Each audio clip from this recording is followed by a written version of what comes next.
प्यारे बच्चों, कैसे हो? मेरी पूरी आशा है आप स्वस्थ होंगे, मस्त होंगे, व्यस्त होंगे, आप अपनी पढ़ाई अच्छे से कर रहे होंगे। तो आइए सीधे चलते हैं प्रश्नावली 4.3। ठीक है, प्रश्नावली 4.3 में आपको मैं 2 क्वेश्चन बता चुका हूं, जिसमें पहला क्वेश्चन था कि किस प्रकार से हम द्विघात समीकरण के मूलों की प्रकृति जानते हैं, उनका स्वभाव जानते हैं। और इसके बाद दूसरे प्रश्न में था कि अगर मूल बराबर हो तो कैसे हम के की वैल्यू फाइंड करें। आप उसको देखेंगे, समझते हो। प्रश्न क्रमांक 3 अब स्टेटमेंट कथन से रिलेटेड हो गए कि दिया गया है कथन, उसके अनुसार हमको द्विघात समीकरण बनाना है। इसके बाद फिर देखना है कि अगर उसके मूल होते हैं तो उनको फाइंड करते हैं, ठीक है, अगर नहीं होते हैं तो नहीं फाइंड करते हैं। इसका भी तरीका मैंने बताया कि विविक्त कर से हम किस प्रकार से ये जानते हैं कि द्विघात समीकरण के मूल वास्तविक हैं कि नहीं, बराबर हैं या कि नहीं। ठीक है, तो आइए चलते हैं। प्रश्न क्रमांक 3 लिखा है, क्या एक ऐसी आम की बगिया बनाना संभव है जिसकी लंबाई चौड़ाई से दुगुनी हो और उसका क्षेत्रफल 800 मीटर वर्ग हो? यदि है तो उसकी लंबाई और चौड़ाई ज्ञात कीजिए। यहाँ समझना मात्र ये है, क्या इस प्रकार से आम की बगिया बनाई जा सकती है? अब देखो, लंबाई चौड़ाई दी है तो निश्चित रूप से वो आम की बगिया आयताकार है, क्योंकि आयत में लंबाई और चौड़ाई होती है। तो यहाँ दिया क्या है कि चौड़ाई से लंबाई 2 गुनी है, चौड़ाई की 2 गुनी है लंबाई। ठीक है, तो आइए पहले द्विघात समीकरण बनाते हैं, फिर उसको देखेंगे कि ये संभव है कि नहीं है। ठीक है, माना माना आम की माना आम की बगिया की चौड़ाई, यहां बिंदी रख दें, चौड़ाई बराबर x मीटर।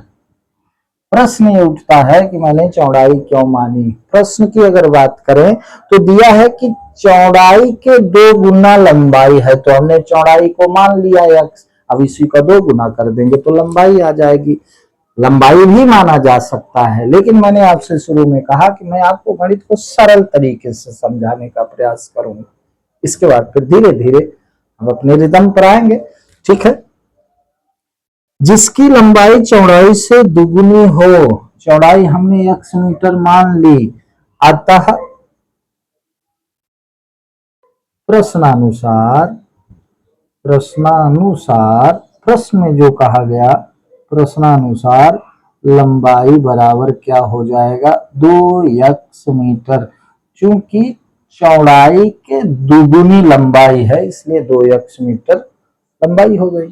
ठीक है, अब देखें आगे प्रश्न क्या कहता है। आगे प्रश्न क्या कहता है, उसका क्षेत्रफल 800 मीटर है। ठीक है, पुनः प्रश्नानुसार पुनः प्रश्नानुसार प्रश्नानुसार माने मैं लिखने का मतलब है प्रश्न कहता क्या है। ठीक है, लंबाई गुणे चौड़ाई बराबर आयत का क्षेत्रफल। आयताकार है बगिया तो आयत का क्षेत्रफल।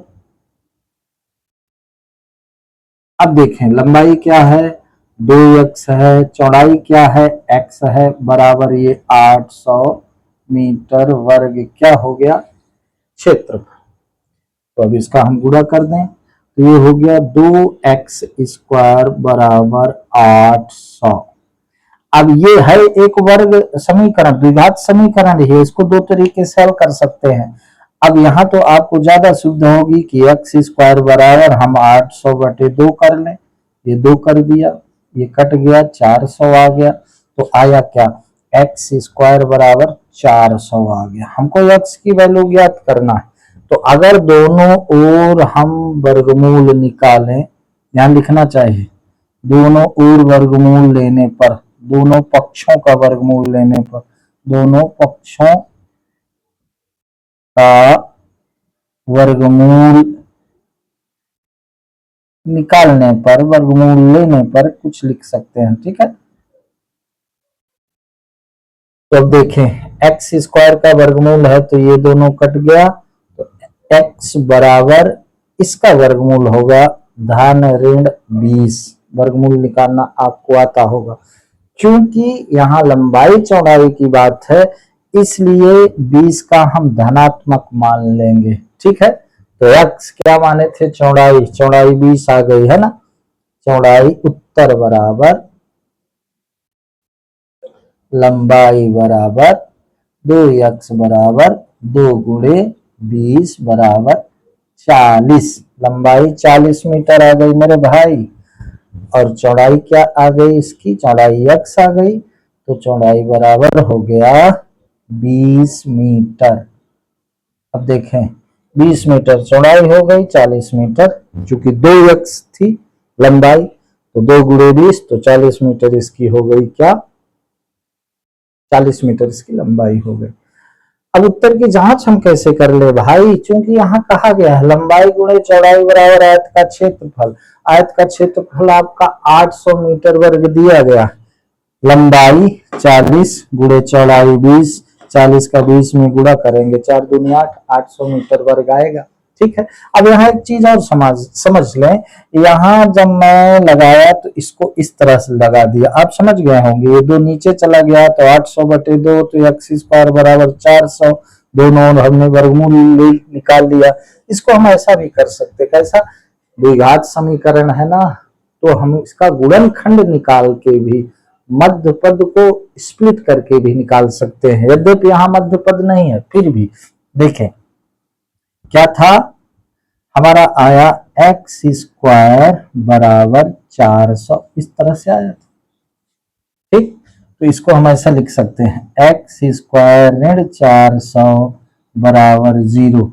ये तो घात समीकरण बन गया, यद्यपि इसमें मध्य पद नहीं, फिर भी इसको ऐसा लिख सकते हैं एक्स स्क्वायर ऋण 20 का स्क्वायर बराबर 0।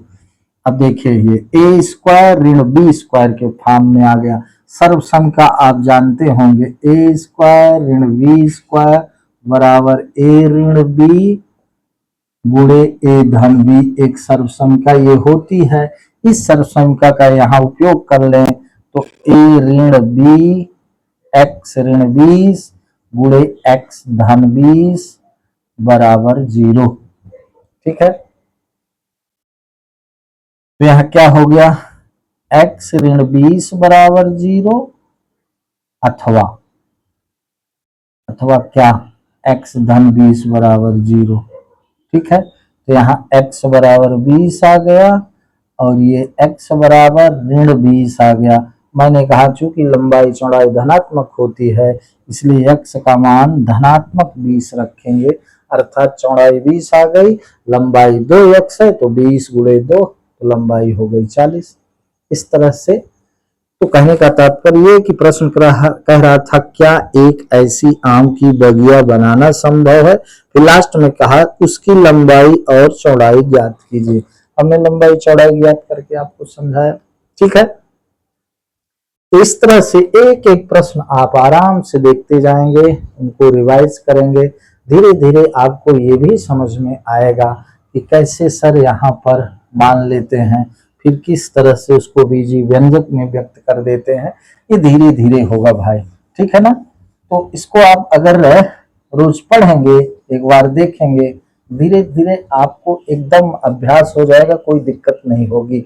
लेकिन एक बात ध्यान रखिएगा, ये मैं रोज कहता हूं और यकीन माने रोज कहता रहूंगा कि हम एकाएक कोई चीज याद नहीं कर सकते, हमारा माइंड एकाएक कोई चीज नहीं याद रख सकता। धीरे धीरे उसको जब डोज देते हैं तो हमारा माइंड में वो सेट हो जाता है, फिर भूलता नहीं। आइए देखें चौथा प्रश्न, क्या निम्न स्थिति संभव है, यदि है तो उनकी वर्तमान आयु ज्ञात कीजिए। दो मित्रों की आयु का योग 20 वर्ष है। ठीक है, प्रश्न चौथा कहता है कि अगर ये संभव है स्थिति तो दो मित्रों की वर्तमान आयु ज्ञात करनी। क्या निम्न स्थिति संभव है, यदि है तो उनकी वर्तमान आयु ज्ञात कीजिए। दो मित्रों की आयु का योग 20 वर्ष है, 4 वर्ष पूर्व उनकी आयु का गुणनफल 48 था। शुरू करते हैं। माना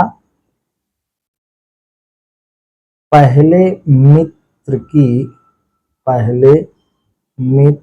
की दो मित्र हैं, पहला और दूसरा मान लेते हैं। माना पहले मित्र की वर्तमान आय बराबर x वर्ष है, ठीक है। अतः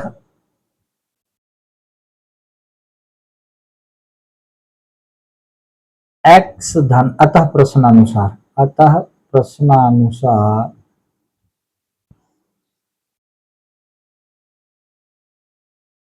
x धन दूसरे मित्र की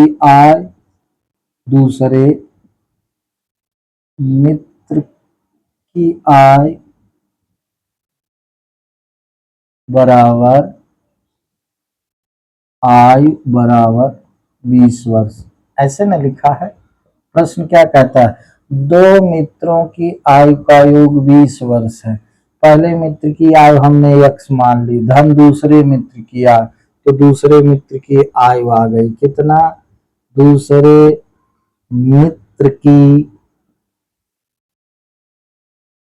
वर्तमान आयु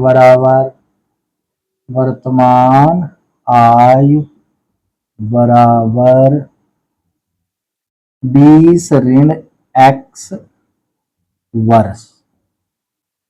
अब आप कह सकते हैं कि सर ये कितनी सरल चीज है, आप इतना लिख के बता रहे हैं। मेरे भाई, सबके लिए सरल नहीं, जिसको समझ में आती है बधाई हो, ठीक है। हमने इस प्रकार से समझाने का प्रयास किया कि दो मित्रों की आयु का योग 20 वर्ष है। पहले मित्र की आयु हमने वर्तमान आयु x मान ली, तो x धन दूसरे मित्र की आयु बराबर 20, तो पक्षांतर कर दिए, तो दूसरे मित्र की आयु, ये x उधर चला गया तो ऋण में हो गया। वैसे अगर जो समझते हैं तो डायरेक्ट लिख सकते हैं, पहले मित्र की आयु x, अतः दूसरे मित्र की आयु 20 ऋण x वर्ष होगी, ऐसा भी लिख सकते हैं, ठीक है। पुनः प्रश्नानुसार, ठीक है। अब 4 वर्ष पूर्व इनकी आयु का गुणनफल 48 था, तो अब लिखेंगे 4 वर्ष पूर्व पहले मित्र की आयु x ऋण 4, पहले के लिए ऋण, बाद के लिए धन, वर्ष थी, ठीक है। यहां पुनः 4 वर्ष पूर्व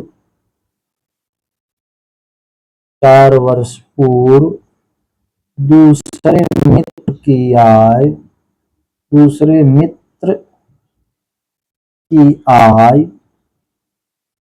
4 वर्ष पूर्व दूसरे मित्र की आयु 20 ऋण x, ये वर्तमान थी, ऋण 4, चूंकि 4 वर्ष पूर्व की बात कर रहे हैं। वर्तमान तो दूसरे मित्र की आयु 20 ऋण x है ना, तो इसमें 4 घटाएंगे तब न 4 वर्ष पूर्व की आयु आएगी, तो 20 ऋण x ऋण 4, यानी कि इसको लिख सकते हैं 16 ऋण x वर्ष थी, ठीक है। अब ये 16 ऋण x कैसे हुआ? 20 में 4 चला गया तो 16 आया ऋण x ही। अब पुनः प्रश्नानुसार, अब प्रश्न क्या कहता है? उनका गुणनफल है ना, तो पुनः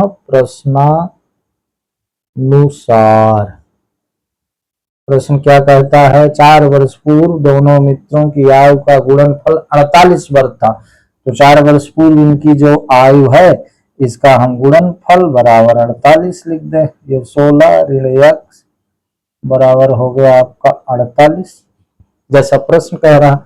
4 वर्ष पूर्व पहले मित्र की आयु x ऋण 4 और 4 वर्ष पूर्व दूसरे मित्र की आयु 16 ऋण x, इनका गुणनफल, ये दोनों का गुणनफल बराबर 48 हो गया। अब इसका गुणा कर लें, ये हो जाएगा x का इन दोनों में, ऋण 4 का इन दोनों में, तो x का 16 में किए तो 16x, फिर x का ऋण x में तो ऋण x स्क्वायर, फिर 4 का 16 में तो ऋण 64, फिर ये ऋण ऋण का धन 4x बराबर 48। ठीक है, ये 16 4 20 हो गया, तो ऋण x स्क्वायर धन 20x कैसे आया, 16x धनात्मक है, 4x धनात्मक है, तो 16 4 20x हो गया, ये ऋण x स्क्वायर हो गया।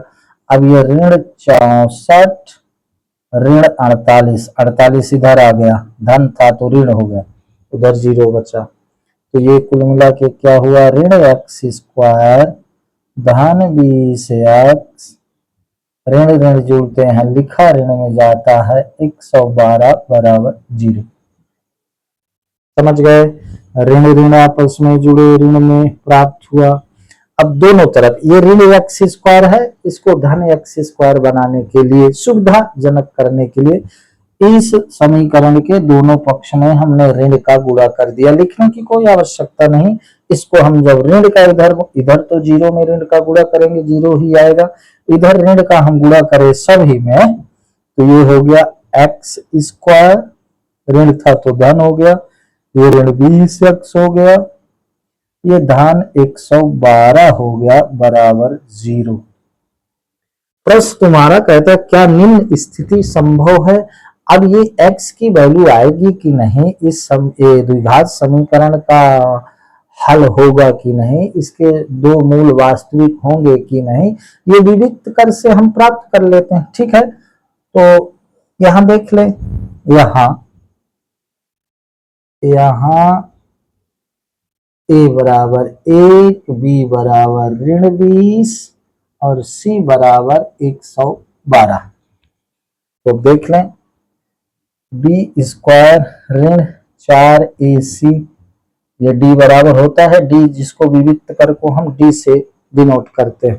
ठीक है, तो d बराबर डिस्क्रिमिनेंट इंग्लिश में कहते हैं, d बराबर b स्क्वायर माइनस 4ac, तो d बराबर b स्क्वायर माने ऋण 20 का स्क्वायर, ऋण 4a है 1 और c है 112, तो ये d बराबर हो गया 20 20 हम 400, ऋण 4 दूनी 8, 4 एकम 4, 4 एकम 4, यानी 400 ऋण 448, तो d बराबर क्या हो गया, ऋण 48। आपको बताया गया जब विविक्त कर का मान ऋणात्मक हो तब उस द्विघात समीकरण के मूल असंभव होते हैं, मूल नहीं आते, अर्थात इस प्रश्न की जो स्थिति है वह स्थिति संभव नहीं है, तो उत्तर बराबर हम लिखेंगे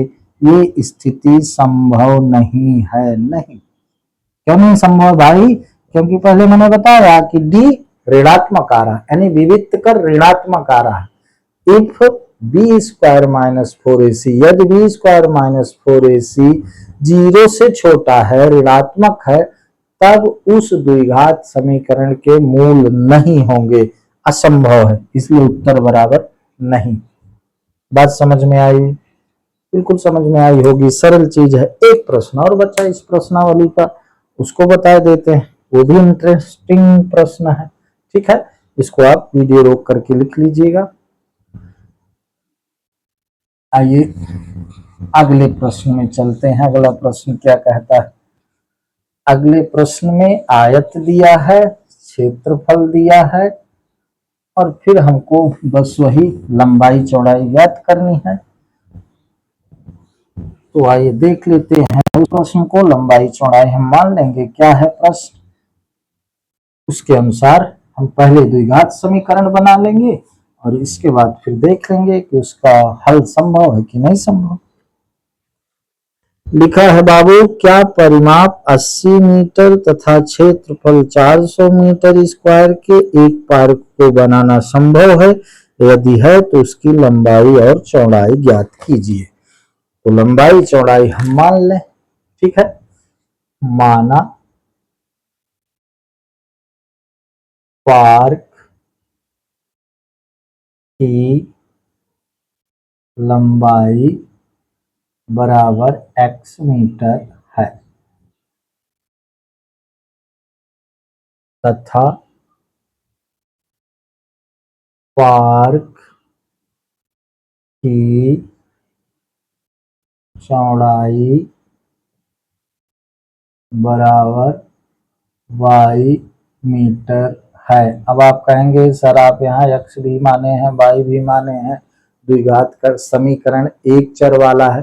अभी देखिएगा वो भी एक चर वाला ही हो जाएगा। ठीक है, माना पार्क की लंबाई बराबर x मीटर और पार्क की चौड़ाई बराबर y मीटर है। अतः लंबाई गुणे चौड़ाई 2 गुणे लंबाई धन चौड़ाई बराबर आयत का परिमाप। आयत का परिमाप दिया है। ठीक है, आयत का परिमाप, आयत का परिमाप बराबर होता है 2 गुणे लंबाई धन चौड़ाई। तो 2 गुणे लंबाई x माने थे, चौड़ाई y माने थे, बराबर आयत का परिमाप 80 मीटर दिया गया। तो ये 2 नीचे चला जाएगा, तो x धन y बराबर 80/2 कट गया, आ गया 40, यानी कि पहला जो समीकरण बना वो बना x धन y बराबर 40, इसको पहला मान लें। ठीक है,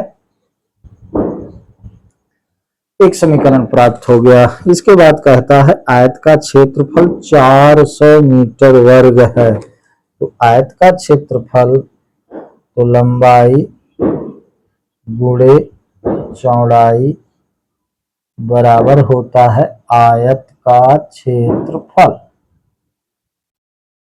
आयत का क्षेत्रफल तो लंबाई क्या है x, चौड़ाई क्या है y, x गुणे y बराबर 400 मीटर वर्ग। ठीक है, ये हमारा बन गया दूसरा समीकरण। अब समीकरण एक से, अब देखें समीकरण एक से y का मान रखने पर तो y बराबर 40 ऋण x हो जाएगा। ये ध्यान दीजिएगा, कहें तो इसको हम ऐसा भी लिख सकते हैं, लेकिन कोई आवश्यकता नहीं, आप इस बात को समझें। यहाँ x y है, हमको एक चर वाला द्विघात समीकरण बनाना है, तो ये y बराबर x उधर चला गया तो y बराबर 40 ऋण x हो गया। तो यहाँ लिखेंगे समीकरण एक से y का मान समीकरण 2 में रखने पर, समीकरण 2 में रखने पर, समीकरण 1 से y का मान हम समीकरण 2 में रखेंगे। समीकरण 1 से y का मान y बराबर 40, ये उधर चला गया तो y बराबर 40 ऋण x, तो इसी में हम रख रहे हैं x, y क्या 40 ऋण x बराबर 400। ठीक है, तो ये 40x ऋण x स्क्वायर, अब ये इधर आया तो ऋण 400 बराबर 0। x का 40 में गुणा तो 40x, x का ऋण x में गुणा तो ऋण x स्क्वायर। ये 400 उधर था धन में, इधर आया ऋण में हो गया। अब यहाँ पर उस समीकरण को हम हल कर दें। हल कर दें, हल करने के पहले चाहे तो देख लें कि इसके हल होंगे कि नहीं। देख लें, ऋण x स्क्वायर धन 40x ऋण 400 बराबर 0। अब फिर आप देखिएगा दोनों पक्षों में ये ऋण x स्क्वायर है, इसको धन बनाने के लिए समीकरण के दोनों पक्षों में हम ऋण का गुणा कर देंगे, तो इसके सारे चिन्ह बदल जाएंगे। तो ये हो जाएगा x स्क्वायर ऋण 40x धन 400 बराबर 0। अब देख लें बी स्क्वायर माइनस 4ac, अगर हम देखें तो इसके दो बराबर वास्तविक मूल होंगे, दो वास्तविक मूल होंगे और दोनों बराबर होंगे। क्यों? बी यहां ऋण 40 है, ठीक, बी क्या है? ऋण 40 है, तो बी स्क्वायर माइनस 4ac, तो बी स्क्वायर करेंगे तो 40 का स्क्वायर 1600 आ जाएगा, तो जो वैल्यू आएगी वो धनात्मक में आएगी। इसको करके देखिएगा। तो इसको मध्य पद को स्प्लिट करके हम गुणनखंड लगा के मूल ज्ञात कर रहे हैं, तो ये हो जाएगा एक्स स्क्वायर ऋण 20x ऋण 20x धन 400 बराबर 0। अब ये तो आप जानते होंगे, मैंने बताया भी है, गुणनखंड विधि में जब मध्य पद को स्प्लिट कर देते हैं, इस ऋण 40x को हम ऋण 20x में लिख दे, इन दोनों को जोड़ेंगे तो ये आएगा, इन दोनों का गुणा करेंगे तो किनारे किनारे के गुणनफल के बराबर आएगा। ये बात आपको समझ में आती हो।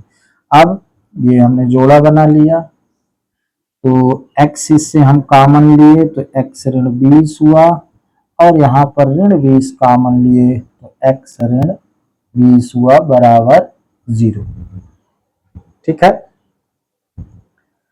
तो x ऋण 20 बराबर x ऋण 20, ये जो ब्रैकेट के अंदर है, और फिर ये x यहाँ और ऋण 20 यहाँ बराबर 0।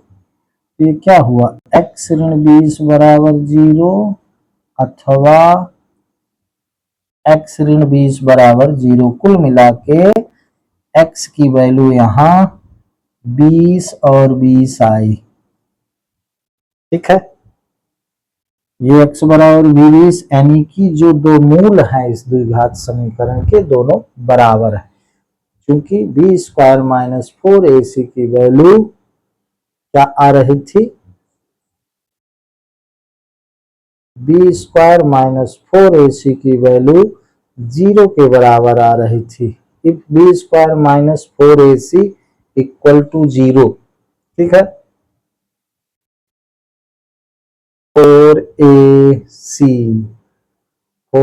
B square minus 4ac equal to, दो बराबर मूल होते हैं कि b square minus 4ac equal to 0। ठीक है, तो ये x बराबर 20 20 आ गया, यानी कि इसकी लंबाई x बराबर 20 और चौड़ाई, अब देख लें, चौड़ाई हमने y मानी थी। ठीक है, तो अगर हम इस x के x लंबाई 20 है और इस समीकरण में रखेंगे तो y बराबर भी 20 आएगा। ठीक है, इस समीकरण में अगर हम रखें तो y बराबर भी 20 आएगा, लेकिन x बराबर 20 20 ये दो आए तो हम x धनात्मक 20 ले लेंगे। अब x लंबाई था तो 20 मीटर हुआ, अब y अगर हमको चौड़ाई ज्ञात करना है तो इसी x की वैल्यू इसमें हम रख दें, तो x उधर चला गया तो 40 ऋण 20, तो y बराबर भी 20 आ गया। तो उत्तर बराबर यहाँ हम लिख देंगे, उत्तर बराबर, लगता है मेरा ये इसका इंक खत्म हो गया, उत्तर बराबर लंबाई बराबर 20 मीटर और चौड़ाई बराबर भी 20 मीटर। ठीक है,